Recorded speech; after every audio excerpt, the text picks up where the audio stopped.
এই ভিডিওতে জানবো আশ্রয়স্থানভাগী বর্ণ কি এবং অযোগ বাহু বর্ণ কি। প্রথমে জানবো আশ্রয়স্থানভাগী বর্ণ কি।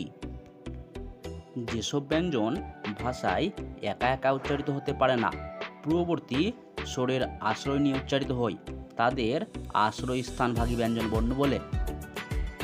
বাংলায় অনুস্বর বিসর্গ এই দুটি আশ্রয়স্থানভাগী ব্যঞ্জন বর্ণ। এবার আমরা বর্ণ বিশ্লেষণের মাধ্যমে অনুস্বর এবং বিসর্গর উচ্চারণ দেখব। এখানে দেখো দুটি শব্দ রয়েছে, একটি এবং আরেকটি নম। এবং শব্দকে বর্ণ বিশ্লেষণ করে পেয়েছি এ যোগ ব যোগ অং। এই অনুস্বরটি ও স্বরের গায়ে যুক্ত হয়ে উচ্চারিত হয়েছে। আবার নম শব্দকে বর্ণ বিশ্লেষণ করে পেয়েছি ন যোগ অ যোগ ম যোগ অ। বিসর্গটি ও স্বরের সঙ্গে যুক্ত হয়ে উচ্চারিত হয়েছে।